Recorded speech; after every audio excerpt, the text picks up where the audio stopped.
You're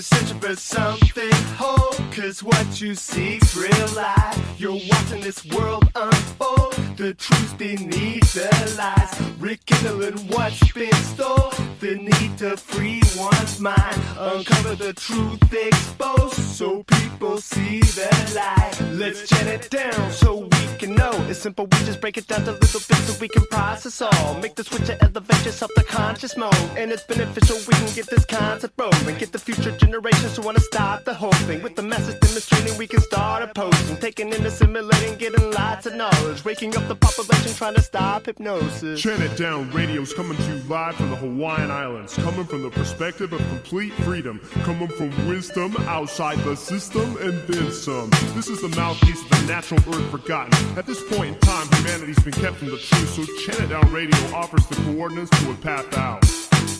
You're searching for something whole, cause what you seek's real life. You're watching this world unfold, the truth beneath the lies. Rekindling what's been stole, the need to free one's mind. Uncover the truth exposed, so people see the light. Let's chant it down so we can know. It's simple, we just break it down a little bit so we can process all. Make the switch to elevate yourself to conscious mode. And it's beneficial, we can get this concept rolling. Get the future generations wanna stop the whole thing. With the message demonstrated, we can start opposing. Taking in, assimilating, getting lots of knowledge. Waking up the population, try to stop hypnosis. Welcome to Chant It Down Radio. I'm your host, Luemas. Welcome once again. And this is episode 111, 111, special number. And welcome back to where we deprogram from the deep program. So I didn't plan this show for the numbers, but I did plan this show for 9/11. Unfortunately, my guest and I were scheduled for 9/11, and we had a storm come in and blew out the electricity. So we're a few days later, but it's all good. It's interesting, and who knows what happened with this storm, with the weather we have these days. But I'm happy to do it, and so. This show is part of the mini-series, the Tell Live Visions. This is part 9, and this one is the musical truth, the music industry. And it's been amazing that I haven't really covered this part of our culture creation because I've been a hip-hop lyricist for a long time and known about our mind control a long time, and I just never really did a show amalgamating or bringing the two together so much, but I'm glad I didn't because I couldn't think of a better person to cover the dark side of the music industry than Mark Devlin. Mark Devlin is my guest. He's a UK-based club and radio DJ and music journalist. In more recent years, he has begun speaking on radio and at events about the dark forces that have been manipulating the music industry for decades. This has led to the publication of his books, Musical Truth Volume 1 and Volume 2. Also, Mark hosts a podcast called Good Vibrations and is very knowledgeable about the truth on planet Earth. I really enjoy his work and his passion behind it. So thank you, Mark, for coming on the show. Yeah, Luemas, thanks for having me on, brother. And you know what? The same thing happened to me the other day. Just as you were talking there about 9/11, I glanced at the counter on my recorder at this end because I'm recording the conversation. And Can you guess what the time was on the display? Was it 9/11? It was 9/11. And a couple of days ago, I recorded a sort of diatribe, a bit of a rant about 9/11, and exactly the same thing happened. I glanced down at the counter at a random point, and it was 9/11 on the clock. And this is an interesting phenomenon that I've heard of over the years, where people keep getting these synchronistic connections to 9/11 when they glance at clocks and DVD counters and things like that. And something else has just happened. This is completely spontaneous and random. People might think I'm bullshitting here, but I'm really not. I've glanced at the counter again, and it's just clicked over to my birth date. And that's something that keeps happening as well. I keep looking at counters and stuff and mileometers in my car, and I get my birth date. So there's something in the numbers. The universe is talking to us in some way. We've just got to interpret the message. Oh, absolutely. In fact, when I did this show, started the beginning of this show, back in episode 11, I did a whole show about the synchronicity of numbers and my story involving when I was recording my solo album, over 10 years ago. Every time I got done with recording, it was 11 after an hour. Like it was 8:11 or 9:11 or 11:11. And so I did a lot of research into it, and I kind of put it together for a show. And here this show is 1:11. So Exactly. Look at how that worked out. Yeah, synchromistic. Very synchromistic. I take it as affirmation from the universe that we're on the right track. When I keep seeing these numbers, I just interpret that as keep going, you're where you need to be. That's the message I get from it. Same here. I get that we are on a path, and you're on the right path when you're seeing these numbers. Exactly. It's an affirmation, like you said. That's right. Well, a little bit on 9/11, I thought I'd tell a little story here regarding my day on 9/11, because it was also synchromistic. It was a strange day for everyone, of course, but what happened to me on 9/11, it was my first day on a new job. So I was walking to work, and I put an early release CD in my Walkman, which at the time, CD Walkmans, this was 2001, so didn't have any iPods yet or anything like that. So I put the CD, it was a demo because my friend was a DJ, and he had the album by The Coup called Party Music. Yeah. And you probably listened to them before, right? Well, I wasn't familiar with The Coup before I started this research, and I came across that infamous album, Party Music. So I didn't know of their music before that, but I certainly know about them now. Yeah, well, they have some good truths they talk about. It's kind of a Marxist bent music, but it has some good messages here and there. But I was walking to work, and I'm listening to this track called Have You Thought About It Too? And during the walk to work, I envisioned bombs going off inside buildings, something I would never really put in my head. It just was like, what's going on? I don't even know why. And, you could call it psychic, or I guess some type of wavelength I was on. But anyway, I got to work. Nobody told me about what was going on in New York for 2 hours. So I'm getting a new job. I'm just kind of like, I didn't know anything is going on. I still trip on that today, just thinking that people are such workaholics. They didn't even stop for a couple of minutes to talk about it to me. But when I got in the break room, I saw that it all going down on TV. I got home. I watched hours and hours of news, mind boggled. And not much later, I come to find out that that demo album that I was listening to, which didn't have a cover at the particular time, the cover was brought into public scrutiny because on the cover of this album was them blowing the group blowing up the World Trade Center with a detonator. Right. And and it actually looked exactly like what really happened. So that was my experience on 9/11, and of course, an unforgettable day for anyone. But that just that was like a real head scratcher. But yeah.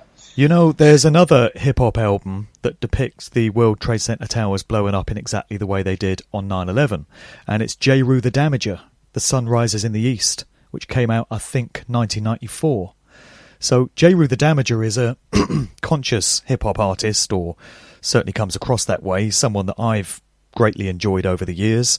He comes with a lot of truth and knowledge in his lyrics, but we have to ask ourselves why there's a depiction of the scenes that we got on 9/11 on the front cover of his album 7 years before it happened. Was J. Rue himself complicit in this, or was that album artwork created by other parties within his camp without his knowledge? But either way, J. Rue the Damager is not someone that you'd expect to be down with the program based on his public persona, And also Busta Rhymes put out a series of albums, actually, in the late 90s, which all depicted some major apocalyptic, disastrous event going off. One of his albums was called When Disaster Strikes, and another one was called Extinction Level Event. And I remember at the time, in the late 90s, thinking, what is Busta Rhymes' fixation with disastrous scenarios? Why is he putting all this into his albums, you know? But that would appear to be some kind of foreshadowing of what was going to happen in 9/11. So it seems certain players in the hip-hop game were in it up to their necks, whether they realised it fully or not. So the coup, I think that album, Party Music, there was a bit of an uproar about the nature of that sleeve after the events of 9/11 went down, and they were forced to redo the sleeve with a new image. And I think, if I recall, it was a couple of champagne glasses at a party or something like that to make it completely innocent. But you obviously know more about that group than me. So were they a group that came with conscious sort of truth music and message music prior to that? Well, yeah, definitely. Actually, they were. They're still around. In fact, Boots, the creator, just made a movie called "Sorry to Bother You." I haven't seen it, but his take on things is kind of a conscious look at the struggle and why we're going through it, and it targets mainly rich people. It does target the Rockefellers, and it does target some big government groups. But I don't really know if, at least through the music, I never really got the feeling that they know the entire big picture, and it's kind of, like I say, kind of Marxist bent, very communist sort of type communist manifesto kind of stuff coming out of it. But nonetheless, good bits of truth came out of their music for sure. I mean, there is this tactic that I refer to in my books as the disarmament tactic, and it's something I've identified in the music industry where we get served up certain acts and they appear to be on the side of the people in terms of messages that appear to be getting put forward in their music. So we think of them as on our side and rallying against the establishment, and just like us, giving a voice to all the problems that humanity faces. But when you do a bit of digging into the backgrounds of these groups and some of their affiliations, some of the family connections, the bloodlines that they come out of, some of the groups that they're associated with, they start to look a little bit corrupted and sullied. And I've realised that it's something that is done as a sort of military-grade tactic to put the public off their guard. So when you get a public hero or a group that appears to be articulating all your interests and all your concerns, you tend to embrace everything that they do and take on board all their messages and all their music without really asking who they are or what their motivations might be. And I think what's going on in a lot of cases is these groups are deliberately appearing to be of that persuasion, whereas in fact they are doing the bidding of the industry and they're adhering to agendas and they're, doing their bit in culture creation and social engineering. So we've got to ask ourselves if that's what's been going on with some of these hip-hop acts who appear to be conscious message music makers, but there may be more to it than we realise. They might be compromised in some way and serving their corporate overlords more than we realise. I'm not saying that's definitely what's going on with some of the names that I've mentioned, but it's something we need to bear in mind because it's a method and a tactic that I've identified as being very valid, and it's rolled out generation after generation, music genre after music genre. Right. I think of a lot of the rebellions, or you could say subculture, as always often been owned by or at least curved by the establishment, so they can catch people from fully finding the truth. Oftentimes they're, or even bringing people down a dead-end road so they don't go any further with their perspective. I see that quite a bit too. Right. I mean, a couple of examples that I've mentioned recently in a Facebook post were the group REM, who I've never really gone for. I've never enjoyed their music. I've always found it quite whining and annoying. But a lot of people obviously do like them. They're very popular. So Michael Stipe would appear to be someone who, through his lyrics, is revealing great truths. They had the track Orange Crush, which was revealing what happened with Agent Orange, this biological weapon that was used in the Vietnam War.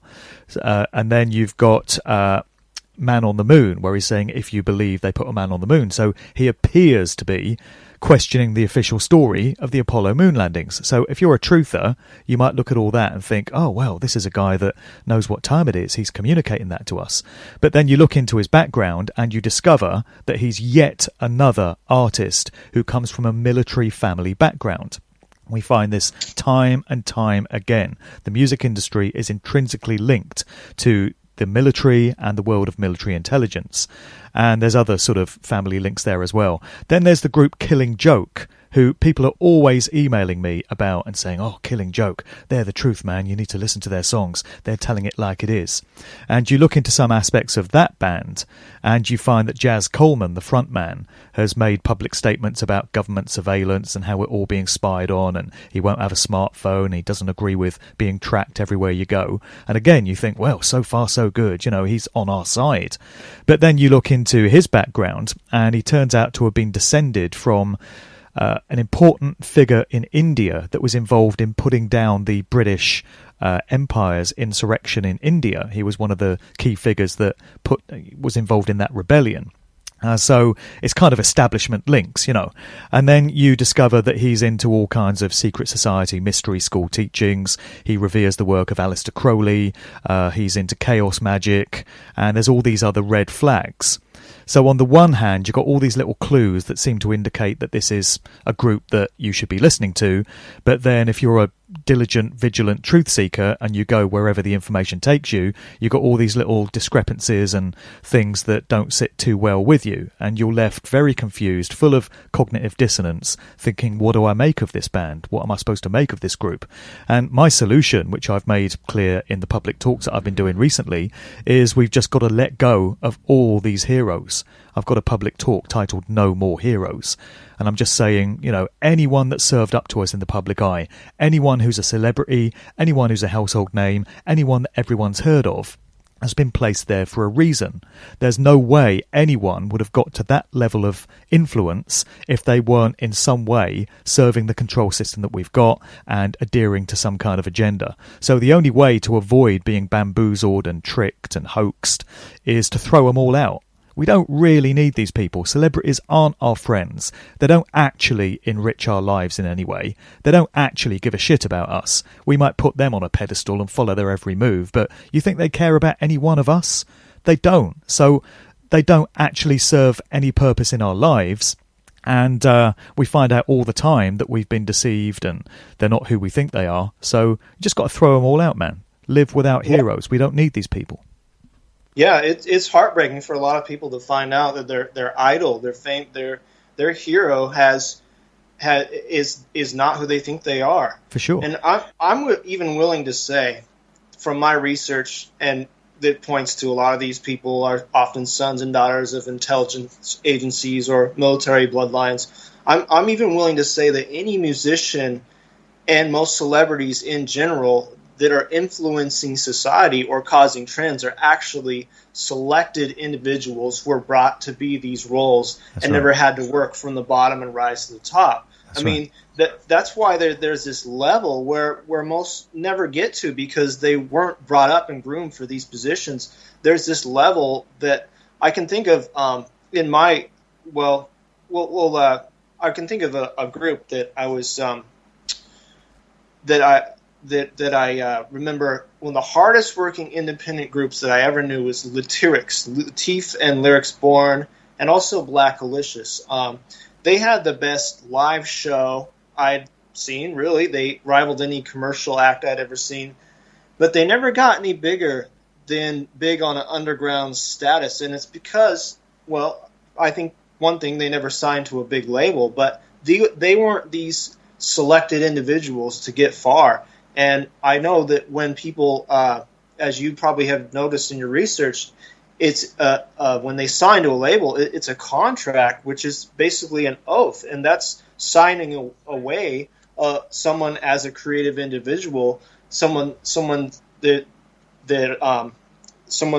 creativity is gone because they've given it away. So, I mean, when I had Freeman on this show a while back, we talked about soul selling and how some people will sell their soul. What have you learned about that getting into the music industry? Yeah, well, there's a very real sense in which artists sell their soul for fame and fortune. People think it's just this clever, witty kind of phrase or metaphor or whatever. And there have been movies about it as well. There was one called American Satan, which came out, I think, last year. And it was documenting this rock band, this bunch of kids that wanted to make it big as a group. And they had to commit a blood sacrifice. They had to kill this guy that was associated with the band, and the minute that happened, they rose to great levels of success. And you see them making a deal with this character that's supposed to be the devil. I don't believe there's a singular entity known as the devil. It's metaphorical for forces of evil and the dark side of human nature. But it's played by Malcolm McDowell, who was in A Clockwork Orange back in the day. He plays the devil.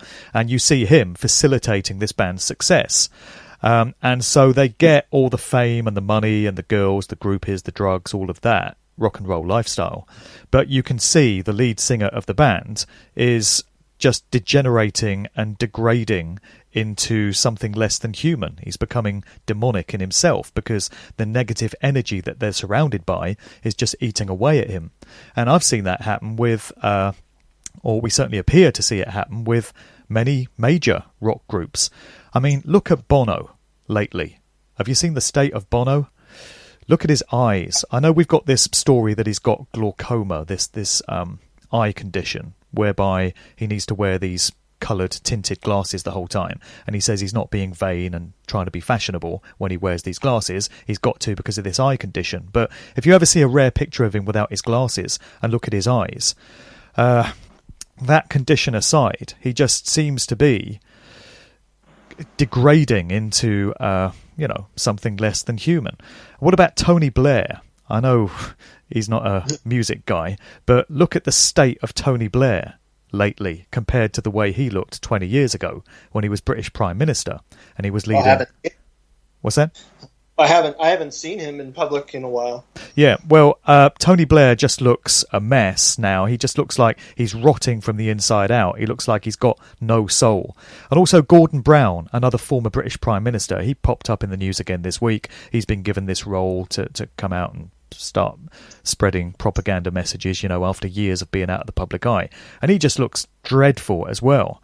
And I think all these people, it's not just in music, but in the world of politics, in the world of big business, in the world of academia and science and all these different aspects of life. The key players that we have, the Pied Pipers, the gurus, are the ones that have had to sell their souls. They've had to pay a very heavy price in exchange for the level of fame and influence that they have. These are the ones that are selected for the role on the basis either of the bloodline that they come from, the family connections that they have, because they're ushered into these different roles and given these generation after generation to keep the agendas going, or the chosen ones that are selected for the roles, and in exchange for the fame and fortune that they're given, they have to lose a part of their humanity, of their spirituality. We hear of these eyes wide shut style initiation parties that these people are required to attend, and all manner of stuff goes on. And I would suggest that the scenes we saw in Stanley Kubrick's movie are probably lightweight compared to some of the stuff that really goes on at these parties. You hear about sacrifices taking place and paedophilia and all the rest of it and all kinds of stuff that people don't really want to think about. But there have been enough whistleblowers and insiders and enough documentation that's come out now to suggest that this is a very real thing. And we can see all these artists just starting to degrade before our eyes after a certain number of years. And it very rarely ends happily for them. And that's what happens when you sell your soul. You're basically trading in your humanity in exchange for a few years of fame and mansions and yachts and fast cars and women. And it can never be worth it. Because what we're talking about here is eternity. What happens to your soul after you depart this life? Are you really going to trade off a nice mansion and a few champagne cocktail parties against the loss of your soul for the rest of eternity? Doesn't sound like a very good deal for me. No. And yeah, I think there is like David Icke says, celebrityism. There is a almost like religious following after these celebrities, and people look up to them they look up to them as like, this is the life you want to live, you know. These people on tabloids in the supermarket, and you think, oh, it must be so amazing. But when people get to that level of success, it's actually pretty much unattainable unless you're one of those people. I haven't figured out how anybody else gets in there, and it's because basically the entertainment industry is one of the most dangerous industries for them to leave open for free expression and creative freedom. That's and right. They have to control all bases to make sure that you're in some type of control. I mean, ultimately, mainstream music, especially today, is extremely shallow. And I do understand that people just want to unwind and have fun and a good time, but unfortunately, that's where they get us the most, is in fun. They get us when we're having fun and we're coming home from a hard day's work. Their entertainment's waiting for us to absorb it and get on that shallow frequency. And so, Absolutely. yeah, the powers that be just want us to watch mindless brain rot, basically, to absorb that type of mentality. Yeah. You can look at the very word entertainment and break it down. And what it actually means is enter, or you could take it to be a rendering of between, the French word for between, entre. Tain, from the French verb tenir, to hold, and ment from the Latin mente mentis, meaning mind. So what it's saying is it enters and holds your mind. That's exactly what this stuff does. And as you said, nobody's expecting to be mind controlled when they're unwinding from a hard day at work, or just enjoying some leisure time at the weekend, going to see a favourite band, going to the club, listening to a favourite album at home. That's where they get you when your guard is down. It's always targeting the subconscious mind. Your conscious mind is disengaged because you're just in woolly-headed mode, you know, and all this stuff is being absorbed by your subconscious, where it's having an effect on your thoughts and your emotions and your behaviours, whether you realise it or not. People will deny it till the cows come home and say, oh, can't get me that way. No, I'm too smart for that. But it does work that way. It's worked on me. I grudgingly accept that music over the years has had an effect on my thoughts, emotions and actions and my attitudes. I was a big fan of hip-hop in the early 90s when the gangster rap genre was really big, you know. And going forward into the 90s, you had all this stuff entering into lyrics of big hip-hop songs, and it was gang-banging, criminal sort of lifestyles. And hip-hop, of course, had its critics at that time who would say, oh, this is really negative music and it's affecting the behaviours of young people that listen to it. And back at that time, I would have denied this was the case. And I would have said these people are just prudes and religious zealots or whatever. They don't understand the culture. They don't understand the music. Of course, this doesn't affect people's behaviour. It's just fictional scenarios or documentation of stuff that happens on the streets being put into music. It's just entertainment. It's harmless. It's fun. There's no problem. So, you know, I was mind controlled back in those days. I know better now, but I was bamboozled. So if I can admit that, and if I can break through it, then how many other people have been bamboozled and caught up in all this stuff in ways that they don't understand? You know, the thing you were saying about those that get to the very top of these professions and these different walks of life being selected for the roles is absolutely true. And I used to tie myself up and get all twisted out of shape for years because I wanted to be a more successful DJ. You know, I had designs on being a very well-known radio DJ, and I wanted to be playing all these big clubs and festivals and become a household name myself. And it was very frustrating for me year after year to keep sending up demo tapes to Radio 1, BBC Radio 1 and 1 Extra, and wanting to get on these stations and constantly getting knocked back. You know, not this week, thanks. You know, don't worry, don't call us, we'll call you. Try again next year. And I used to get so bent out of shape thinking, why is this not happening to me? And I would look up to those DJs that had made it big. Guys like Pete Tong, who's a big radio dance music DJ, and Tim Westwood, who's like the ambassador for hip-hop music in the UK. I want to get some more into him as we progress, because I've got a whole load to say about that dude. But I would look up to these guys and think, you know, why can't I be successful like them?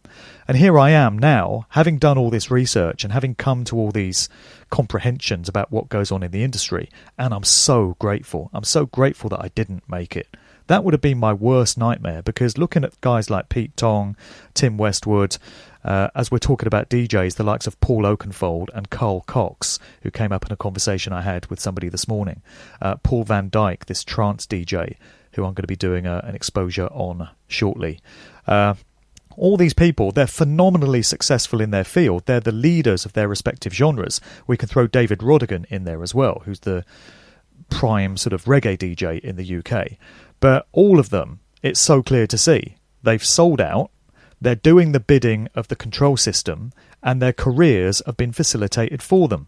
There's not a single one of them that has got there through working really, really hard, playing a few gigs and just hustling away, crossing their fingers for good luck, and it just happens to all work out for them. Doesn't work that way for any of them. And really, it's not somewhere you want to be, because these people are constantly fulfilling agendas. When there's an event that needs one of these figureheads to be the public face of it. Just yesterday, for instance, there was a big gig that took place at Stonehenge, right, in England. And it was apparently a small private gathering for about 50 people. And Paul Oakenfold DJ'd. And I've been told that Carl Cox was present there as well. When have you ever heard of Paul Oakenfold or Carl Cox, given that they fill stadiums of like 50, 100,000 people at a time and all these massive festivals, playing a gathering for 50 people at Stonehenge? Now, Stonehenge is a mystical kind of monument. It's linked with sun worship. So if these two have been wheeled out to play an event, it's a fairly safe bet that it's some kind of ritual. It's got some kind of occult overtones to it. So if they want to have this kind of event, they want somebody high profile to attract the people along or to give it some relevance. So they wheel out Paul Oakenfold and Carl Cox. Carl Cox plays the Burning Man Festival every year out in the Nevada desert, which is absolutely steeped in occult imagery, dark occult, I should say, not good stuff. And that's a massive ritual, a massive energy harvesting ritual. So he's wheeled out for that. So it seems whenever they've got one of these events and they need one of these individuals to head it up, they just put in the call, you know, Oakenfold, you've got to be at Stonehenge next week. Oh, right, okay, yeah. Carl, we want you there too. Oh, right, okay. So these people, I'm sure, are to a very large extent just doing what they're told. And they never get to retire. Have you noticed this? You know, the key players, these lifetime actors, as I refer to them as, these careers just go on forever. Look at Mick Jagger, still out there performing at the age of 70, God knows what. Paul McCartney, whoever he really is, still out there doing tours. He's just dropped a new album at the age of 76, doing all these interviews. Who would want to be doing that at that age? Would you not just want to retire and take it easy and kick back? But these people are so valuable to their controllers that they're just used year after year, decade after decade. So, you know, don't expect Pete Tong or Carl Cox or Tim Westwood to be retiring anytime soon, because there's a lot more shelf life they're going to want to get out of these dudes. When you're a lifetime actor, you really are serving the system for your whole life. Oh, yeah. And I think that if they were to try to retire early or quit, you might find one of these funny deaths, sudden deaths happen or something like that. Well, Avicii wanted to retire, didn't he? Avicii mentioned that he was all burnt out and he'd had enough of the industry and he just wanted to get out of, you know, get away from it all. And we all know what happened there. Yeah. Well, hey, going back a little bit, you mentioned something that spurred something inside of me about the gangster influence in hip hop. I guess I'm sort of I count my blessings, and I guess I'm sort of lucky because my friend was an underground DJ, and I got out of listening to mainstream hip hop before it went real bad, and I ended up following more underground artists and becoming friends with underground artists. So to me, I feel that the heart of hip hop, it was alive until probably 1995, 96, about that time, and then everything good went underground or never made it above ground from then on. Right. And when I started doing hip hop in the early 90s, I was at least looking up to artists who were creatively advanced. And I'm grateful for that. So I never got that influence. I didn't get influenced by Jay-Z or even Biggie or Tupac so much. I mean, I did have some of that early gangster rap influence through like NWA and people like that. But so I guess my journey has been been different through this, but I watched so much influence come from artists like Dr. Dre, Snoop Dogg, Wu-Tang, Tupac, Biggie, Eminem, you name all those big artists. And people emulated them so much. And the worst part is that they copied the ideals of these people, and that meant mostly bad morality. I mean, because none of these people I mentioned are people you'd want hanging out with your grandmother or your young children. And that's when I really started to notice culture creation. Of course, I didn't have the knowledge that I do now, but I noticed how much influence people got from music, people adopting the gangster mentality that was unauthentic to their upbringing. A lot of these people, they didn't even need to be that way. They weren't brought up that way, but they became these characters, and they act like them, talked like them, dressed like them. And this is what I also call the wannabe gangster movement of America, and I'm sure it is swept into the UK. But I watched it sweep through small towns, debasing society, and so that's what I noticed as I was being enlightened by more creative, high-caliber hip-hop. It seemed like the rest of the world was obsessed with shallow music and low vibrational stuff, and I really started to notice it right around 95, 96. Yep.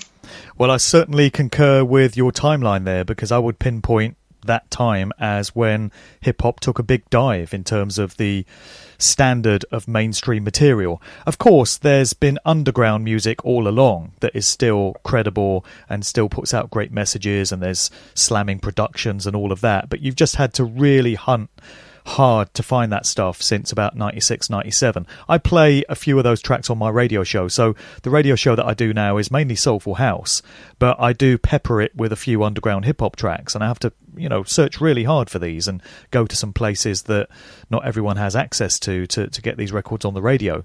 But in terms of the mainstream stuff, about 96, it all started to change. You had Puffy, Sean Puffy Coombs and all his productions coming through that were glorifying this champagne bling bling sort of lifestyle. Jay-Z broke through with Reasonable Doubt in 96. That was actually a very good album, but from the second album onwards, his agenda became clear. He was glorifying, the criminal sort of thug life and talking about drug dealing and slinging crack and stuff, and at the same time getting all this champagne bling sort of lifestyle in there as well. And then you had artists like DMX and Ja Rule that came out with this kind of thug imagery. They just glorified, reveled in this image of being street thugs and stuff like that. So there was a definite degradation that took place around those times. I just wanted to mention something about the Wu-Tang Clan because you brought them up there, and I've got a small section on them in my book. I just want to read a part of it if you're cool with that. Oh, yeah, definitely. Because I uncovered some stuff about Wu-Tang Clan, who I always used to like. That's another group whose music I lapped up when they first emerged, but it's clear that there's a lot more to know about the Wu-Tang Clan and where they came from. Very strange stuff. So let me just start by reading this bit. I've mentioned where the fingerprints of banksters, secret societies, religious doctrines and cults have already presented themselves, it's never too much of a surprise to find traces of mind control and organised crime lurking in the same vicinity. And so it is with the Wu-Tang Clan. So I go on to say, documentation from the FBI relating to Wu-Tang Clan's extracurricular activity was obtained under a Freedom of Information request in 2011 and has been made public on the internet. One paper dated 8th of the 4th, 1999 states, information was received from the New York Police Department about criminal activity being conducted by members of the Wu-Tang Clan organization on Staten Island, New York.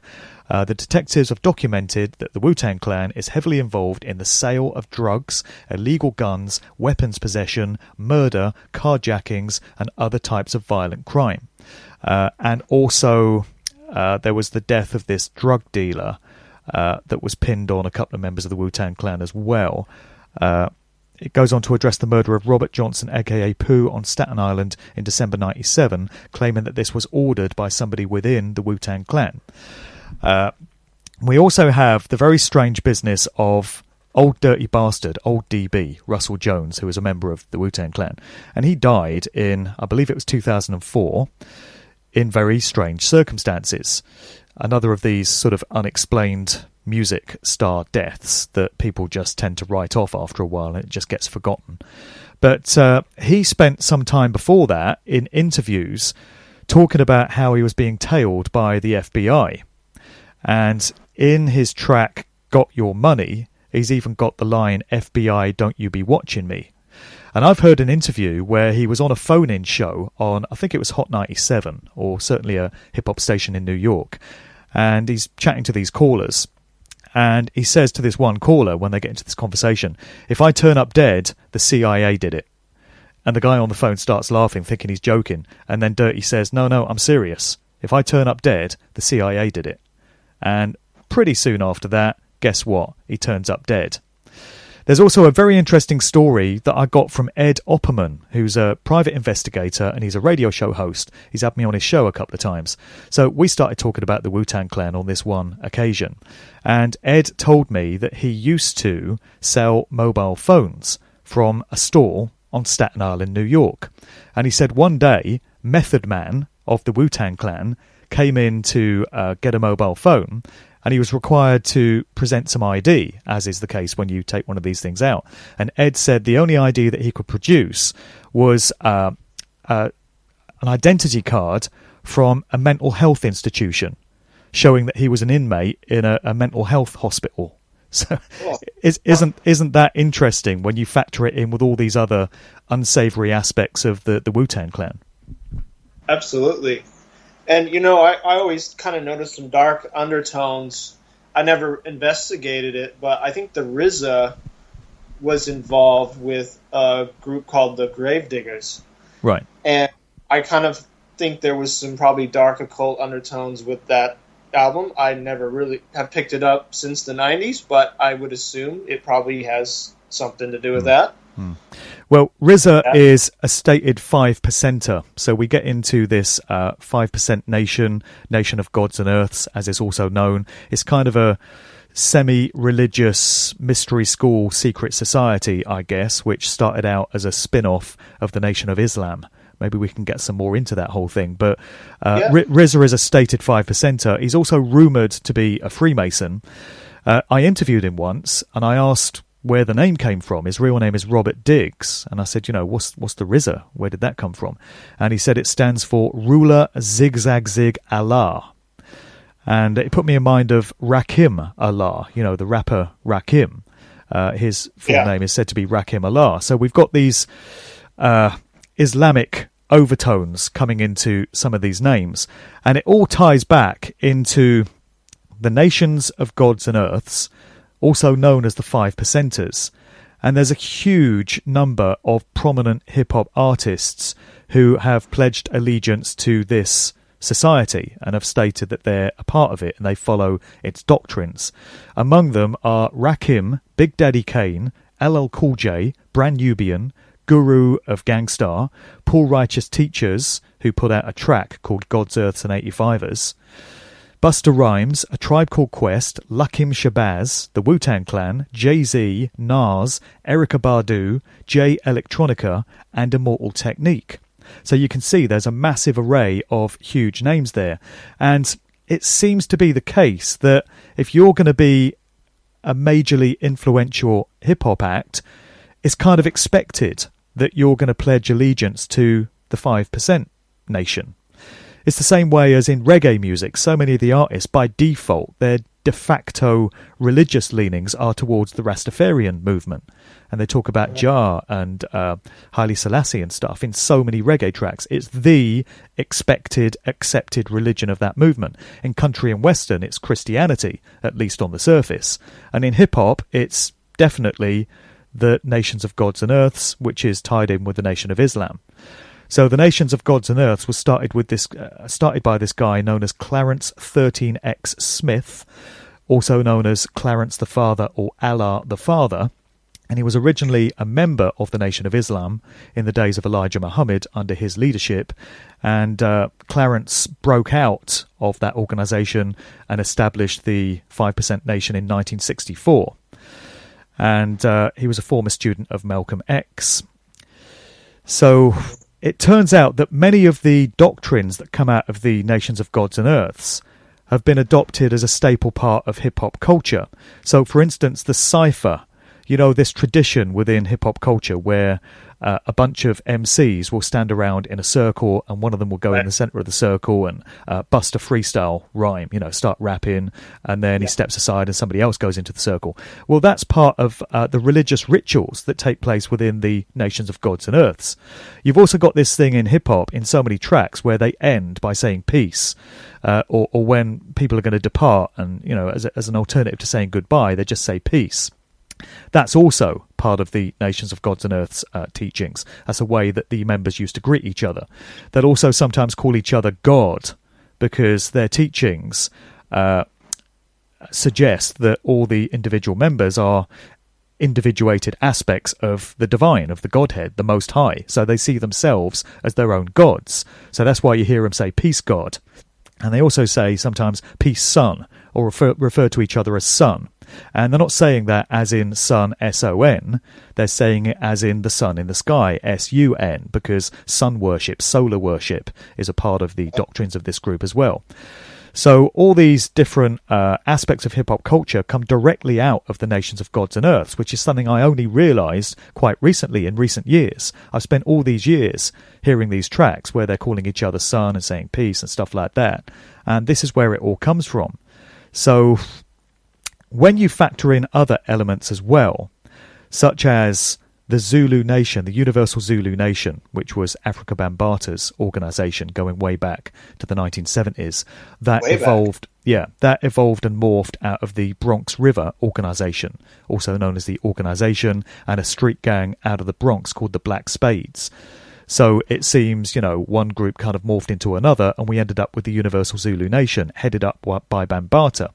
Africa Bambaata, we've been forced to kind of look at him in a slightly different light in recent years, following the allegations that came out in 2016 that he'd been a predatory paedophile that preyed on young boys and sexually molested several of them, according to testimonials from former members of the Universal Zulu Nation.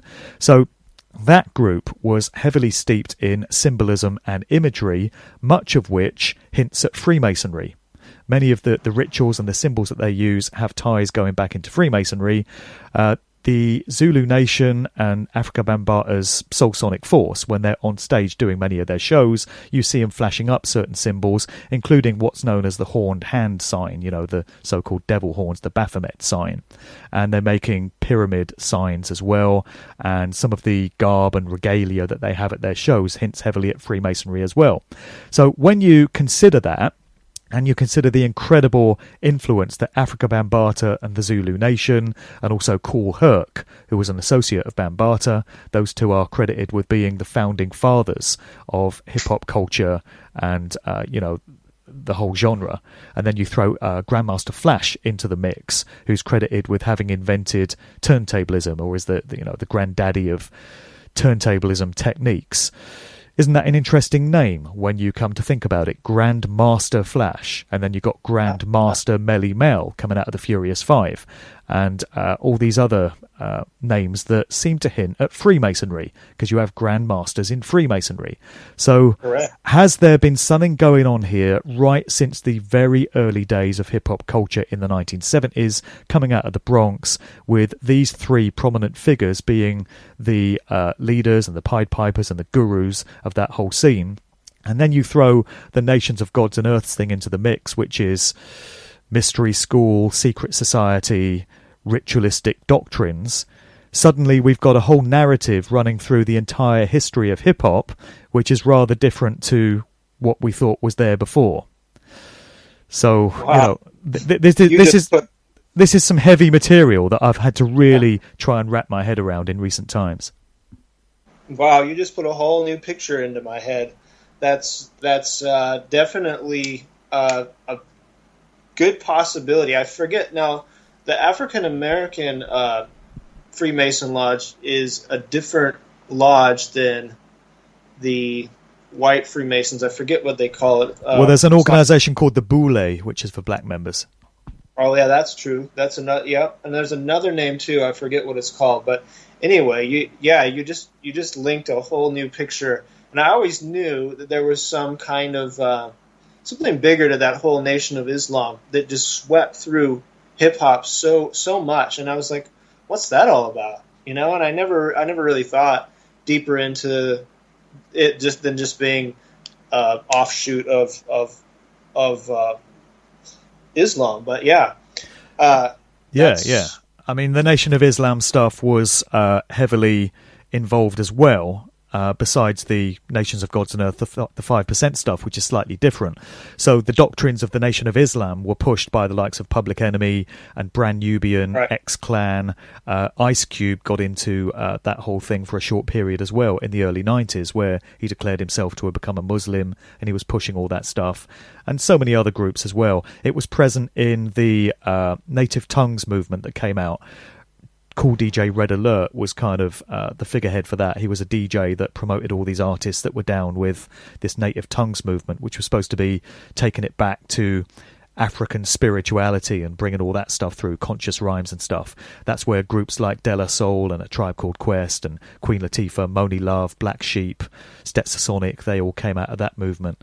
But I think there was probably more to know about that as well. And the thing about religious or spiritual movements is that there's nothing wrong with those per se, of course, as long as it's being used for positive purposes and to genuinely uplift and enrich the lives of those people that get involved with it. And as long as the individuals that are involved in them have made that conscious decision for themselves rather than having been coerced down that route by some kind of pressure, And also, as long as the artists that are putting out these messages are walking the talk and living these kind of lives themselves. So, you could think of a group like the Wu-Tang Clan. They've consistently incorporated mystical and metaphysical symbology, which is straight out of the Gods and Earth's rulebook, into their music and into some of their artwork and things like that. So you think, so far so good, these are spiritual dudes that are trying to communicate these messages, but then you hear them rapping about murder, mutilation, selling drugs, toting guns, and overall criminal lifestyles. And also, they seem to be involved in criminal activity in their spare time as well. So they're not walking the talk. And so when you've got individuals apparently putting out uplifting spiritual messages, but who aren't exhibiting that kind of behaviour and leading by example in the way they conduct themselves, the whole thing just becomes meaningless, or it becomes an agenda, more accurately. Right.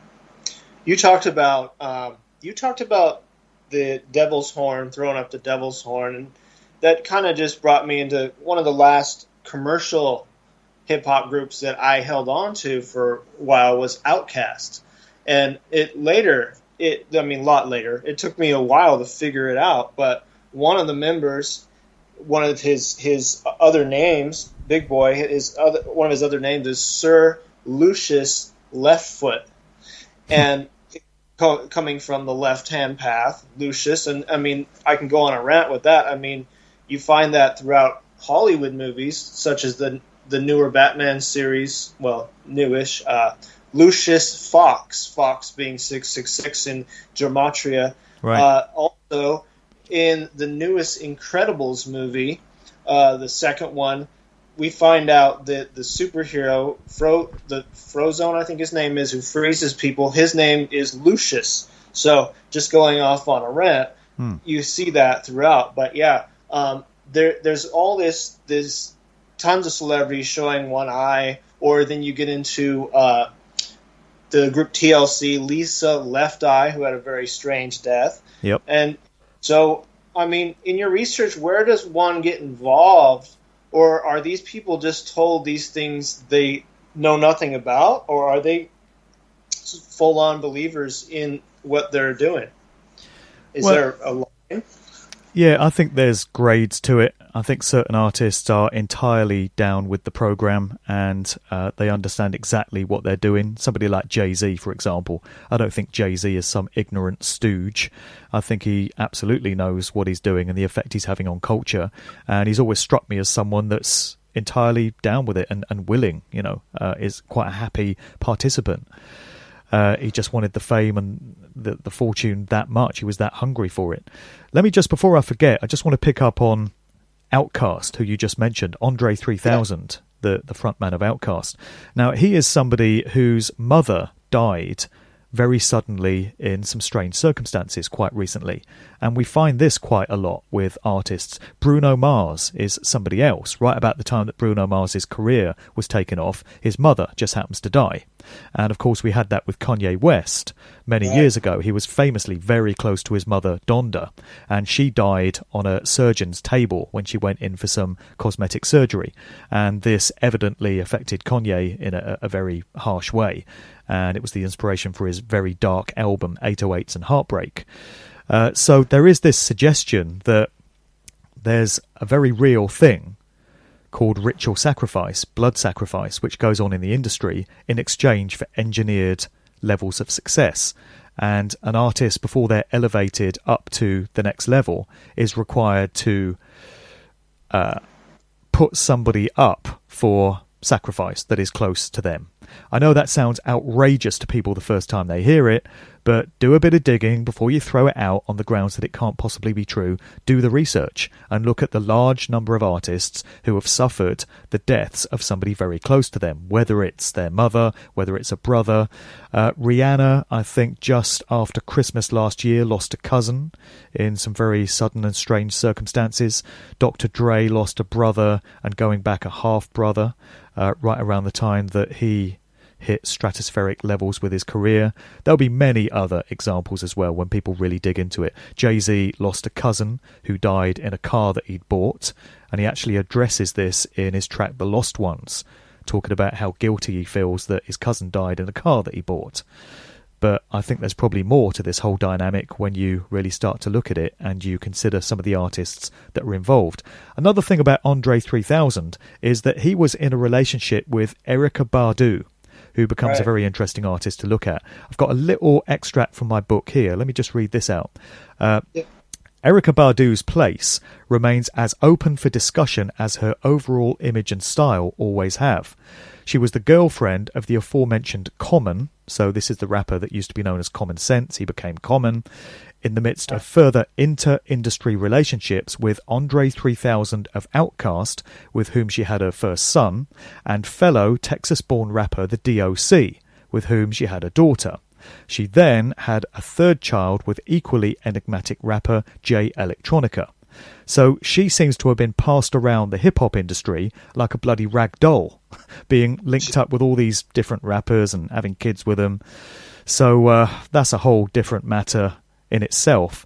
But going back to your question about how willing or knowing some of these people are in terms of what they get involved with, I think the high-level players, the household names, the ones everyone's heard of, know what's going on.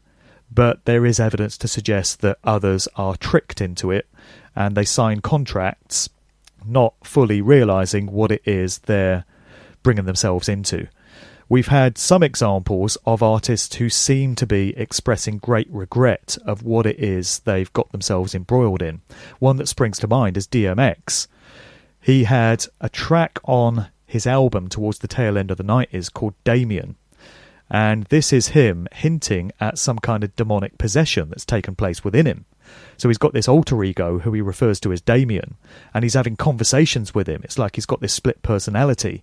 You can hear Damien sort of whispering in his ear and coercing him into doing terrible things, killing people and adopting criminal lifestyles and stuff like that. And the other side of DMX is full of great regret that this has happened. And he says at the end of the track, "I can see now, ain't going to be nothing but trouble ahead."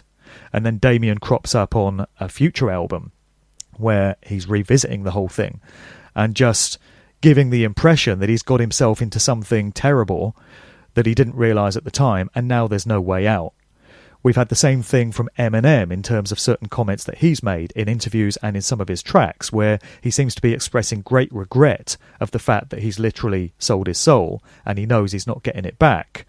And Eminem's music is still, of course, as degraded and as debased and as toxic as ever, because he's obviously just being instructed to keep putting this stuff out, and he's really got no choice in the matter. So I think in some cases, artists are tricked and coerced and manipulated into these kind of deals. And once you're in, there's no way of getting out. You can't just say, "I want to leave." Lauryn Hill tried that. Lauryn Hill obviously signed herself up for a very restrictive career in the industry when she was with the Fugees, and then she signed a solo deal with Columbia Records, which is one of the most satanic record labels out there. She put out her debut album 20 years ago, actually, The Miseducation of Lauryn Hill, in 98, and it was very uplifting stuff. There was some great message music on that album. But shortly afterwards, she started making public statements about the true nature of the industry and how artists are nothing more than corporate slaves that are owned by their corporations, and she was made to suffer because of that. She got demonized in the media. They were starting to concoct all these stories about how she was racist and how she'd made all these comments about wanting white people to die and stuff like that. And then she got hit with this massive tax bill from the IRS, which absolutely smacked of a stitch-up. And it was kind of a way of getting her back in line and saying, you don't get to go out there and make statements off your own back. You do what you're told. Here's a little reminder of who owns your ass. Here's a little reminder of how you need to stay in line, because next time the warning won't be as friendly. That's how I interpreted that whole thing. And of course you do get artists that step out of line from time to time and do make statements that appear to be coming off their own back, and it appears to be them rallying against what it is they're a part of and revealing secrets about how the industry operates. 3 names that spring to mind would be Michael Jackson, Prince and George Michael. And isn't it interesting that it all ended the same way for those 3? Yes.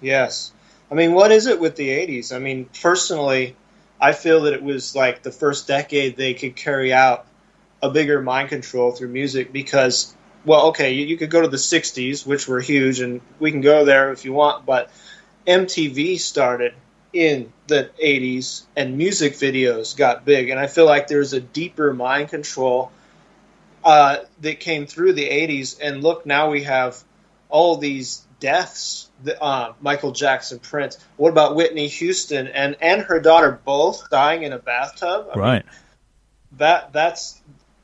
Aren't more people like scratching their head like, wait a minute, they both died in the bathtub? I've never known anybody who's died in a bathtub. I don't know about you.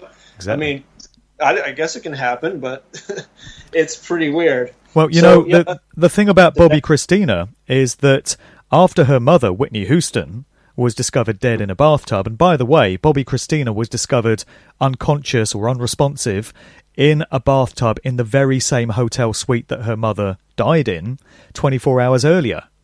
That's right. There's this very bizarre story of a guy that had the hotel room below Whitney Houston's suite. In the middle of the night, he was woken up by water cascading through his ceiling. And he went to reception to complain about it, and they said, leave it with us, sir. And it turns out that all the water was coming from the bathtub in Whitney Houston's suite above, which was overflowing and was going through the floor. And this was when Bobby Christina was discovered in the bathtub. So after her mother died, she's said to have been terrified of baths, as you might expect, and she never took another bath. So friends said she would only take showers. You'd never catch her going in a bath. Then, what do we hear? I think it was 18 months or so after the death of Whitney Houston, or I might be wrong with the timeline, but whatever point it was, Bobby Christina is discovered dead in a bathtub in her home. Was she doing in a bathtub when she was terrified of taking baths? There's another good question for people to consider. Yeah, and it doesn't seem like it would take much of an inquisitive mind for someone to go, wow, well, wait a minute, why? And then just open this kind of door into this bigger world. I think that's where your books come in really nicely, because your books are good for anybody to pick up. It sounds like more than just someone that is advanced knowledge of this. I think it's good for any novice to open up and get right in and start understanding this corrupt industry. Yeah, well, the first book certainly is entry-level material, so somebody can pick that book up with absolutely no prior knowledge of the inside workings of the industry, and I feel I walk them through, step by step, the whole story. So I start right at the beginning. I talk about my own years of ignorance and how I was in a mind-controlled trance, and I bought the official version of everything, and then I explain how I came to wake up to some uncomfortable truths about what goes on in the world, and then I go right back to the very early days of the industry, at its inception and talk about how right from the very start you can see the connections to the world of military intelligence. And you can see that some of the prominent record labels that started out, like Decca, Parlophone, RCA, EMI, Thorn EMI, have direct links into the world of the military. And actually many of these record labels started out doing research on behalf of the military into radio programs and sonics and things like that, broadcast transmissions, and then they morphed into these record companies and started putting out these big acts like Cliff Richard and Elvis Presley and the Beatles. And that was how the modern industry as we know it got started, with these very direct links back into these worlds. And you can look at again at the family backgrounds of many of the prominent artists, and you find direct links into the world of the military. And if it's not that, then you often find aristocratic bloodline links going back several generations, and these people just happen to crop up as prominent artists. So in the first book, I'm walking people through all of this and just unfolding the story stage by stage. And if anyone gets to the end of the book still believing that the world is this nice, lovely, fluffy, friendly place and there's nothing nefarious going on, then there's nothing more I can tell you. I just couldn't say any more than I've said in that book to try and get across the message that there's far more to know about this world and specifically the music industry than we're trained to believe. If you're still in ignorance and denial at the end of that book, then good luck, you're going to need it.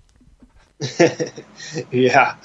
So, with the going back to what you were saying about these influential stars, you just brought something to mind. It's kind of down the rabbit hole a little bit, but with this kind of planning of culture creation, I even sometimes think that these generations were planned down to style, color coding, yes, and what I call decade planning. Yeah. I mean, if you look at the decades since TV and the culture creators' music has taken over, look at how distinctly different the 50s, the 60s, the 70s, 80s, and 90s were, and clothing and trends. I mean, could it simply be just an organic evolution, or is this actually down to, the 70s, everything was brown. The 60s, there's a lot of yellowish colors. And so, I mean, is this all planning way far back? Well, I think it is. And one thing you come to discover when you really dig into this research is that the controllers have incredible levels of patience and of forward projection. And they do plan their moves, not just years in advance, but decades in advance. They know where they want to take culture in 20 or 30 years from now. They play the long game, and they're very disciplined at staying on track and making sure it all gets carried out. And you're right, there is an agenda that gets rolled out decade by decade, and with the dawn of a new decade, the culture shifts take on a slightly different shape. So we had rock and roll in the 1950s coming out of sort of American rhythm and blues. Bill Haley and the Comets, I guess, kicked that whole thing off really in the public eye with Rock Around the Clock, 1955. Then you had the likes of Little Richard and Jerry Lee Lewis and Buddy Holly and all these acts coming through, Eddie Cochran, all those sort of acts. Then you had the dawn of the 60s, and right at the start of the 60s, the Beatles break through in Britain and then later in America. And then you got the Rolling Stones, and you got bands like The Who and The Animals and The Kinks and all the Merseybeat bands, Jerry and the Pacemakers, and all these groups coming out of Liverpool. And that's something that was very distinctive to the 1960s. And then towards the end of the 60s, you had all the counterculture hippie stuff, all these groups coming out of Laurel Canyon and the Grateful Dead and Jefferson Airplane and all these, hippie sort of LSD psychedelic groups, and the emergence of Pink Floyd in Britain. Then the 60s gives way to the 70s. The whole counterculture thing pretty much died a death as the decade of the 60s came to a close. And then the Beatles were completely finished by 1969. They were very much a product of the 60s, and as 1970 clicked in, that was all done. Now it was time for the aftermath of the seeds that had been sown by the counterculture in the 60s, sex and drugs and rock and roll, and these relaxed and some would say debased moral systems where it's all about sexual emancipation and drugs everywhere, and just living these decadent kind of lifestyles. So you see that coming through with groups like Led Zeppelin, and you have all these groups like Deep Purple and Black Sabbath coming through in the early 70s. Then you have the emergence of David Bowie and Elton John and guys like that, and then by the tail end of the 70s you've had punk and new wave coming in. Then you go into the 80s, and pretty much all the styles that were big in the 70s die a death as you have all this wonderfully colourful, shiny pop music coming through, very much linked to the emergence of MTV. So you've got groups like Duran Duran and all these new romantic groups making all these lavish, stylistic pop videos for the MTV generation.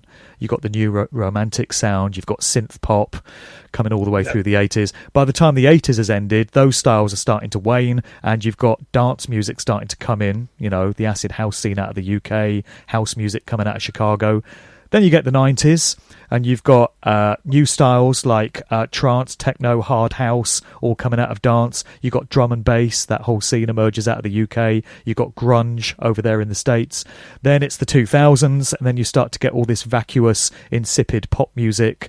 2010s comes along. You've got the likes of Miley Cyrus and Katy Perry and Lady Gaga making all this crap, shite, mind-numbing, spirit-crushing pop music.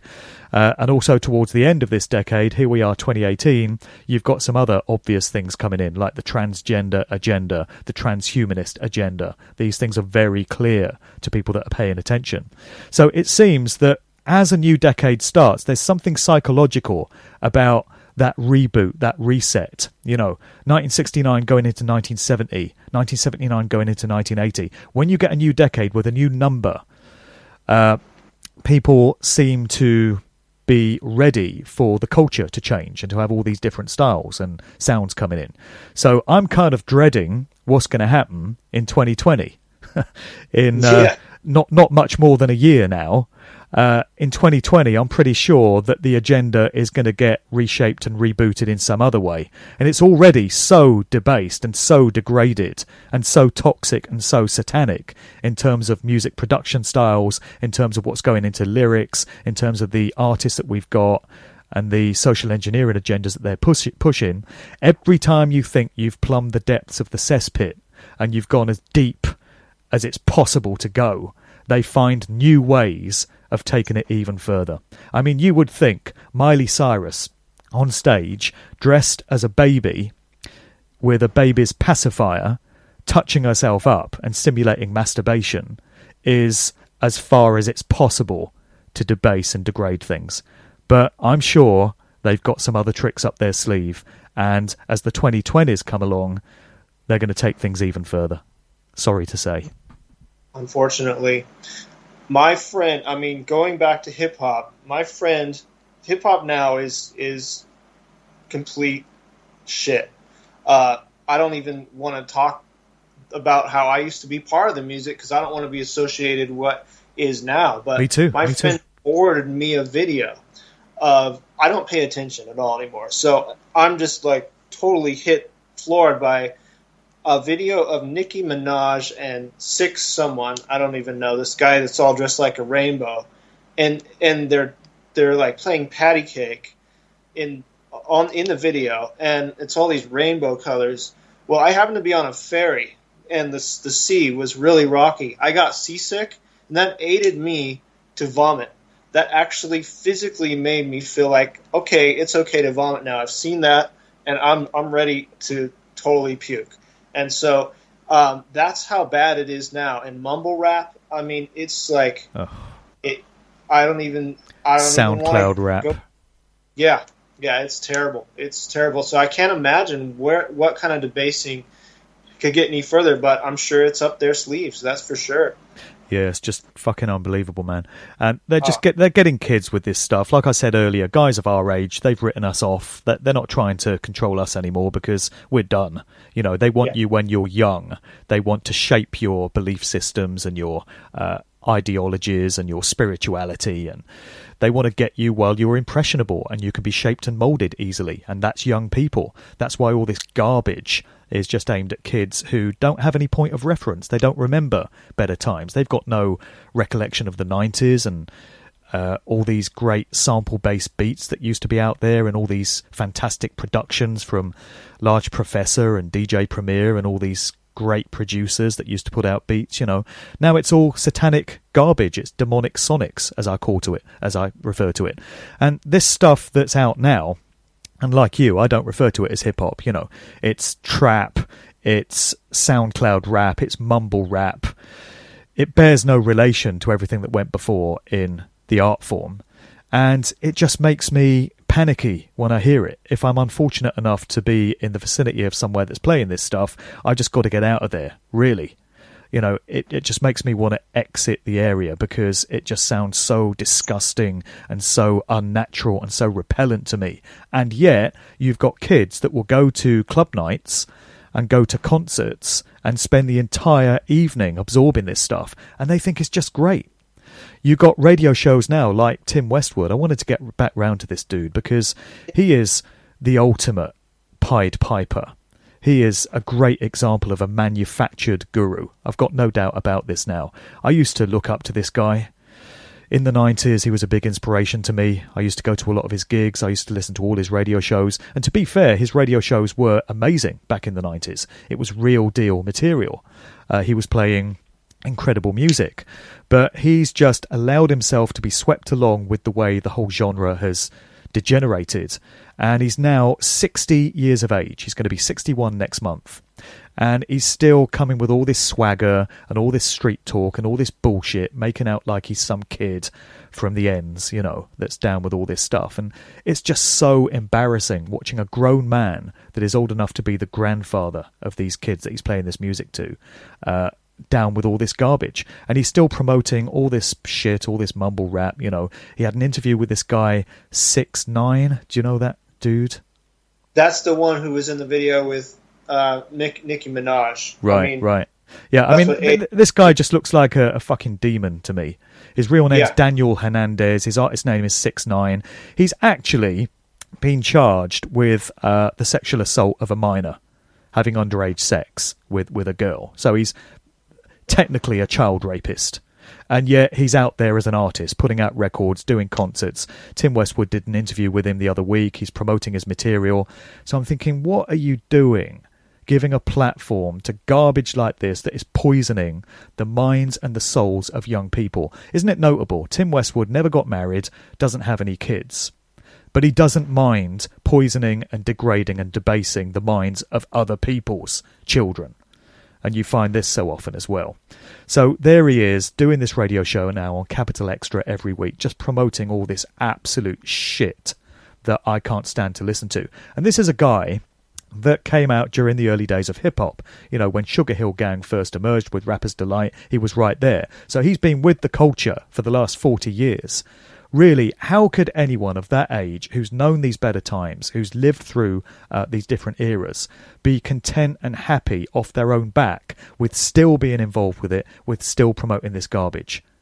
It's pretty clear that he's on a mission. This guy is a lifetime actor. He's famously the son of a bishop, an Anglican bishop, who used to do shows on the BBC Radio 4. Westwood went to public school. There's missing years in his biography. Nobody knows what he was doing for a few years until he just suddenly emerges on the London scene as this up-and-coming DJ. And then he starts to get all these radio shows. And then before you know it, he's on Radio 1. He's interviewing all these influential artists. It absolutely smacks of a manufactured career. He's been put into this role. And his job has been to be the figurehead of hip-hop and to guide where it all goes. He's white and middle class. And yet he's the voice and the go-to man for this black form of music and culture. So what's going on there? It's pretty clear that he's been given the role of guiding this thing. And I think the same is true of David Rodigan, who is a reggae DJ. He's the principal sort of reggae DJ of the last 40 years in the UK. And he comes from a very similar background, a military family. He was trained as an actor. He was trained as a stage actor before he came out as this fully formed reggae DJ. Middle class, white, and he gets held up as this guru and this leader of this whole scene. So isn't it interesting that you've got these two black forms of culture and music And I know there's irony in the fact that I'm a white middle-class guy talking about all this, but I was inspired by Westwood and Rodigan. They certainly took me in and made me believe that I could make a living out of this whole thing. It's interesting how fate works out. But you got, these two Pied Pipers of these forms of black culture, and they're white and middle class. Why do we not have black dudes as the prominent leaders of these scenes? I think that's a pretty pertinent question. This is all stuff that's very specific to the UK, and it might not mean a lot to American listeners. They might be aware of who Tim Westwood is, but there's probably similar scenarios going on in the States. I mean, there's probably stuff to know about Funkmaster Flex. I've not really dug into his background, but there's got to be a reason why he's the leader of the whole hip-hop thing in terms of DJs in the States, right? Right. Well, if somebody is a leader, you got to question in the first place why they're a leader. I mean, there are some people that might work their way to the top, but as we know what the top is, then you know that they must be involved somewhere in that. Wait, you did bring something to mind. You talked about reggae a little bit, and I don't know. With reggae music, I mean, Bob Marley, the kind of the creator of it in a way, dies of skin cancer in the toe, which I would maybe call CIA cancer. But I don't know. I live in the same latitude as Jamaica. I've never known anybody that's got skin cancer in the toe. But do you know anything about his story? Absolutely, yeah. So there was an assassination attempt on Bob Marley in 1976. Right. He was due to play this benefit gig on behalf of the Jamaican government, and the idea was they were trying to unite these different political factions within Jamaica at the time by putting on this concert, and Bob Marley was going to be the figurehead of that because he was so influential at that time and so many people looked up to him. Interesting thing about Bob Marley's background is that his father, Norvell Sinclair Marley, was a British naval admiral, not admiral, but officer, British naval officer. So what an interesting background for Bob Marley to have. So some people would look at that and say that's an indication that Bob Marley was inserted into the culture and was on some kind of agenda. It remains a possibility, I guess, but he did always strike me as having genuine motives, and he did strike me as being somebody that was sincere. Maybe I've just been taken in there by another false hero, but that's certainly the impression I got of him. So after this assassination attempt in 1976, his house got shot up and some people got shot, but he survived, and that concert went ahead. It seems that he made a bit of an enemy of himself to the CIA. They didn't like the fact that he was having this influential effect on people on a political basis, and they wanted to get rid of him. So there's this story that after this assassination attempt, he kind of holed himself up in this compound that was heavily guarded. He had security on the gate because obviously he didn't want any more attempts on his life. But there was this one documentary filmmaker that approached him and said that he wanted to do this movie on him, and he was invited into the compound to meet Bob Marley, so the story goes, and he came bearing a gift, which was a pair of boots. Now, I've heard different versions of the story. In some versions it's a pair of football boots, in other versions of the story it's a pair of cowboy boots, but either way the story is he's got this pair of boots and he gives them to Bob Marley as a gift. And the story goes that Bob Marley put on these boots, tried them on, and then he cried out in pain. And when he examined one of the boots, there was a short length of copper wire protruding, which had pierced his toe. And we then get the story that some months afterwards, he's playing football, and he just happens to break his toe. And so he goes to the hospital to get checked out, and it emerges that he's got this form of cancer, which is spreading through his toe and taking over his entire body. I should mention at this point that the guy that is said to have come bearing the gift of boots went by the name of Carl Colby, and he's still a filmmaker out there today, and he just happens to be the son of the one-time CIA director William Colby. So that's who he was. So then Bob Marley spent a number of years living with this condition and deteriorating gradually. There's another story that he was taken to see this German doctor for a very specialised form of treatment for this rare breed of cancer. And this doctor turns out to have been a guy by the name of Issels, who was apparently one of the doctors in the concentration camps back in Nazi Germany. And he put Bob Marley through this very brutal regime of treatment involving injections directly into his spine and all kinds of sensory deprivation and other horrific things. And Bob Marley eventually succumbed to it and died on the 11th of May 1981, day before my 11th birthday. And a lot of people think that he would and was expected to have died a lot sooner, but what actually prolonged his life so long was his weed smoking habit, because part of the Rastafarian culture involves the ceremonial smoking of marijuana or ingestion of marijuana. And this is known to cure cancers and all kinds of diseases, as so much evidence in recent years has shown. So because Bob Marley was, smoking weed every day, it may well have kept him alive for longer than it would have done.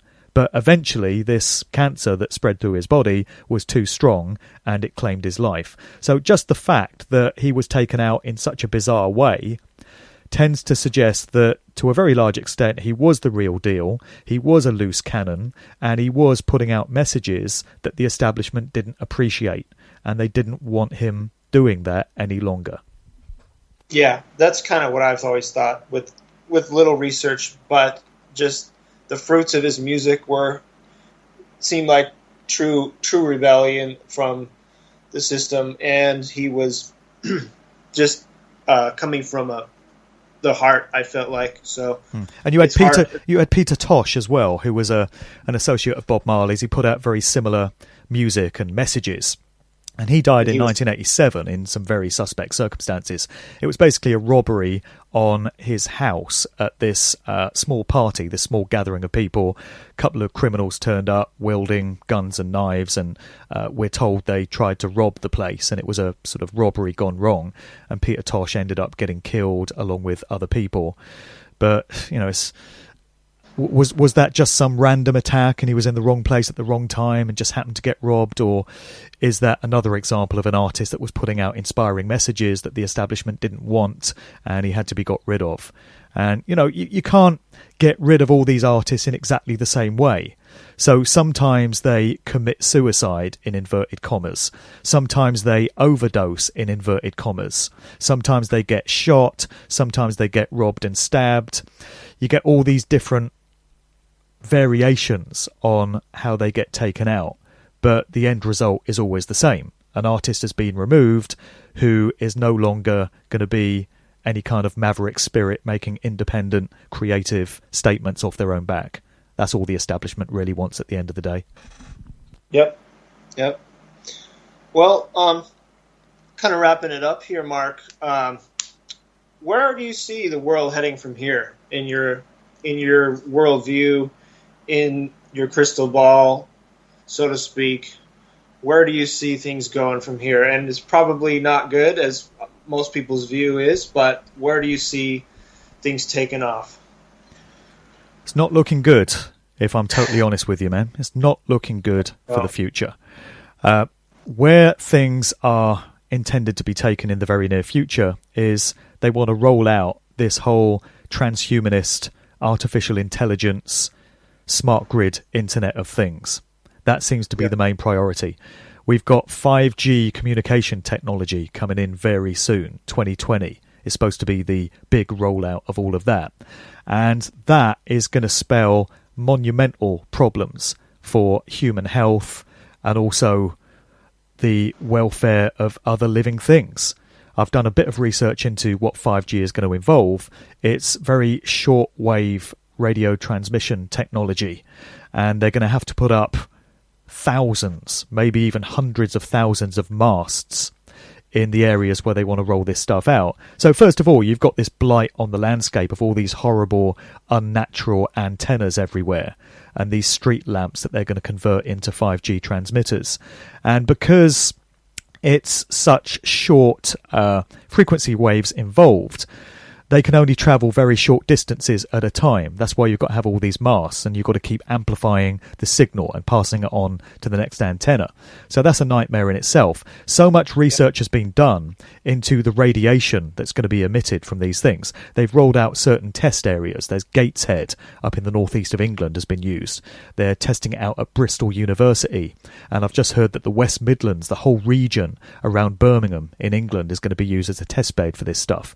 So they're using people, regular members of society, as guinea pigs because nobody really knows how this is all going to pan out. But there have already been early indications from the tests in Gateshead that it's affecting people's health in very detrimental ways. Pregnant women have been miscarrying babies at alarming rates. People are contracting different forms of cancer because of the high levels of radiation. And the rollout has also been linked to the mass deaths of bees and other insects and also birds that are apparently affected by these things. Oh, and another thing about all the antennas they're putting up, they're having to chop down a whole load of trees. Why? Because trees are made of organic material and are full of moisture, and they absorb the transmission signals, the waves. Okay, what else is made of organic material and largely made up of moisture? Oh, that will be human beings then, who are going to also absorb these rays. So it's absolute insanity, and it's criminal that governments are allowing this thing to be rolled out.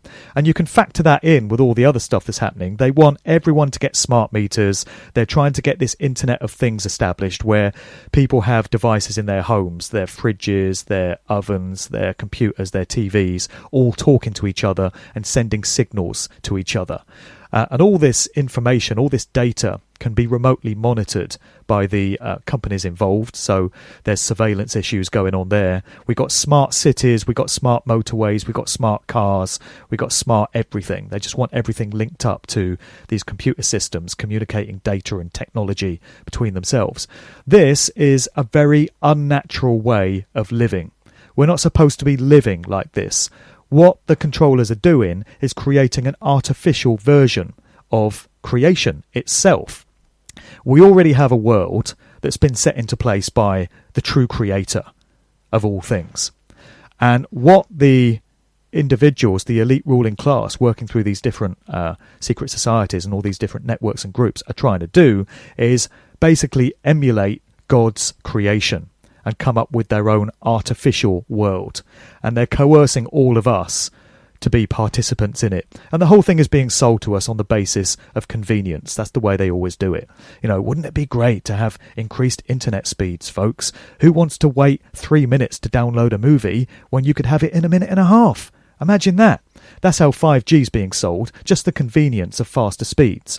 And then all this smart stuff and the cashless society. Who wants to walk around with a pocket full of cash? You could lose it, and, you know, it's far more convenient just to use a contactless credit card. And the next thing will be implants, you know, microchips under the skin.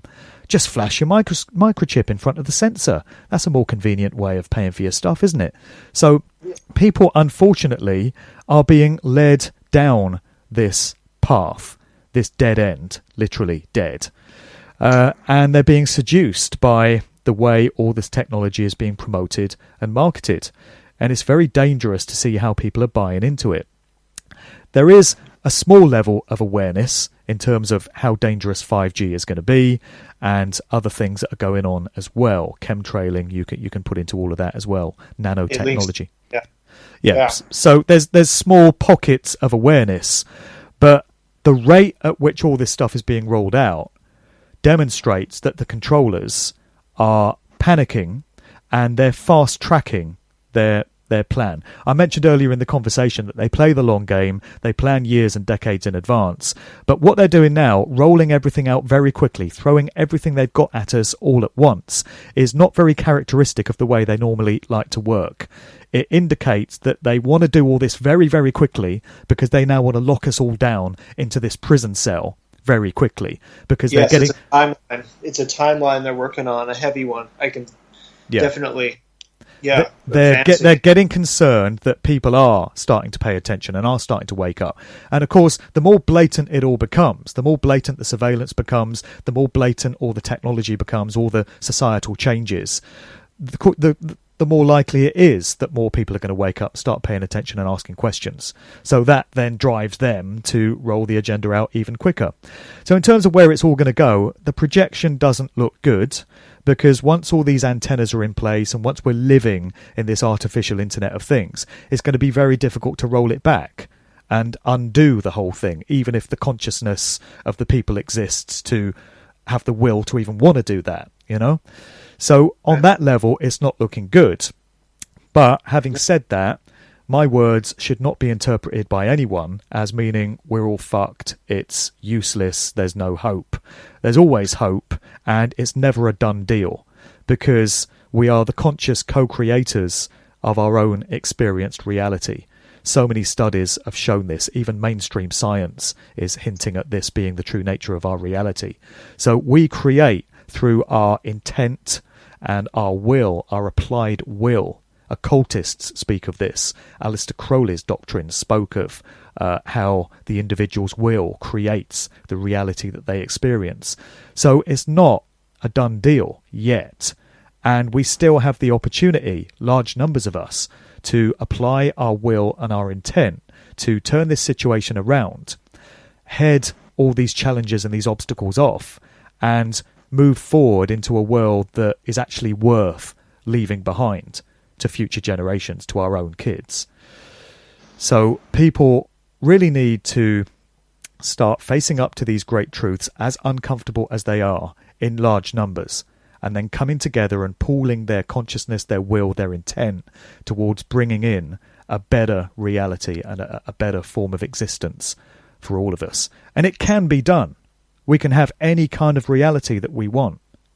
The occultists have just figured this out, and they've successfully manipulated society and the human collective psyche towards bringing in the type of reality that they want, which is evil and dark and enslaving and controlling. But it doesn't have to be that way. We could have the very opposite of that if enough of us choose that that's what we want to bring in. So we just need more people to come to these understandings and break the mind control. Realise that we live in a world of lies. Realise that you'll never get the truth from the mainstream media and what governments tell you.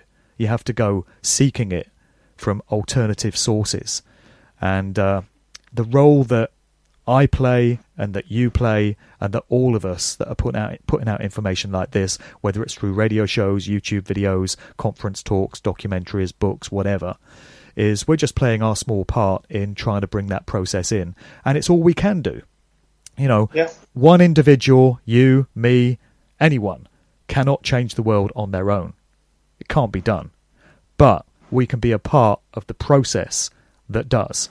And the more of us that are on this path, the more chance we stand of bringing that about. So every single individual listening to this broadcast can participate in that process and play their own part in it. And everyone should, because everyone's input makes just that little bit of difference and brings us that much closer towards bringing into reality the type of future that we want and is going to be worth living in versus the absolute nightmare that they've got planned for us. So in terms of how it pans out, it's up to us. It's really up to us. Well said. Well said. Yes, it's a dire situation we're in right now, and it can go either way. I had with the 5G, I've been shouting off the rooftops with it. With I had Max Egan, Matt Landman, and Alana Freeland in a show about it. And at the end, I was like trying to ask, what can we do? Well, it wasn't a very inspiring end, because we're like, we're all kind of fucked. But if enough of us unify, the dark occultists are unified. They're unified in trying to bring in this. If everybody else unifies and drops their differences, we can make a difference. Absolutely. Exactly. I mean, you can't just give up. What's the alternative? No. You either apply your will towards a better future and really concentrate on bringing that in, or you just roll over and say, we're dead. That's the end of it. That's the end of humanity as we know it. Now, anyone that's got kids just cannot do that. That is not an option. You cannot leave that legacy for your children. Just say, oh, well, yeah, I saw that the world was headed to hell in a handcart and I just gave up and rolled over and let it happen. That is not any kind of option. You've got to fight. You've got to do whatever you can, even if it seems hopeless, even if it looks as if you're not going to make a difference. You don't know what difference you're going to make until you try. And you can be sat there feeling hopeless, thinking, what difference can I make? Imagine 10 million other people around the world all sitting there thinking, it's hopeless, what difference can I make? Now imagine every one of those 10 million people that did feel hopeless, instead doing everything they can and focusing their intent on turning this situation around. Now you've got a very different dynamic, multiplied to the power of 10 million. Yep. And there it is. That's the answer. Absolutely. Mark, you're a wealth of knowledge. I appreciate you coming on the show and giving your time, and your work is definitely passionate. And how can people support your work, and what's next on the plate for you? Okay, well, both of my books are available. That's Musical Truth Volume 1 and Volume 2. They are available on Amazon, so anyone that wants to order them from there, you can just find those books under Mark Devlin, Musical Truth. If anyone wants to cut Amazon out of the picture and come to me direct, then I can certainly post books out all over the world. Doesn't have to be just in the UK. I post books out regularly to the US and beyond. Just drop me an email if you want to do that. My email is markdevlinuk@gmail.com. My main website is markdevlin.co.uk. I've got a Spreaker account where I host all my podcasts. I've got Good Vibrations, which is conversation-based podcast similar to this. I've got The Sound of Freedom, which is a conscious music podcast. That's message music, inspiring stuff, music as it should be, that uplifts and really communicates something. So that's on my Spreaker. Just look for Mark Devlin on Spreaker.com. My YouTube is youtube.com/MarkDevlinTV. Many of my conference talks are posted up on there. In terms of what's next thing for me is going to be writing a novel. So I just want to take a bit of a break from factual books. I'm certainly going to be returning to that. I do want to do a book in the future, picking up on what I mentioned earlier about the origins of hip-hop culture, because I think that really needs some digging into and some fleshing out and just looking at where this whole thing came from. But before that... What's that? I said absolutely. Yeah, I mean, nobody else has done this as far as I can see, and it's something that needs doing. So the next thing is going to be a novel, and I thought it would be good to try my hand at fictional writing. So it's going to be set in Oxford, my home city of Oxford, in 1990, which was quite an interesting era. There's lots of period detail that's going to be inserted into the story. And on the surface, it's going to appear to be a kind of crime thriller, like a murder thriller. But beneath the surface narrative, there's going to be all kinds of spiritual truths encoded. I'm going to be getting across concepts of natural law and free will. And it's all going to be running there underneath the narrative for perceptive people to pick up on. So there's going to be all kinds of little bits of little symbolic nods and little messages for those that can pick up on it. So that should be quite fun. That's going to be the next book project. And other than that, just continuing to do my radio shows and my podcasts and just doing this work, man, because we got to do it. And it's all there is to do. It's what we can do. It's what we have to do. Absolutely. That's right. So I want to thank you for having me on. I've enjoyed the conversation today. You've got me ranting on a few things. It's always good when I get into rant mode, because when you rant, it's from the heart. There's no scripts. You're just really articulating what lies at the very root of you. And I've done that a few times today. So thank you for the platform for that. No worries. Freestyling it. That's the best stuff comes out that way. That's right. Absolutely. Thanks, Mark, for coming on the show. Appreciate it. And I'll have to have you on again sometime. And it's musicaltruth.com. Is that it? musicaltruthbook.com is the place to go for the books. And then my main website is markdevlin.co.uk. All right. That sounds great. Thanks, Mark, for coming on, and And thanks for chanting down the system. No worries. Thank you, brother.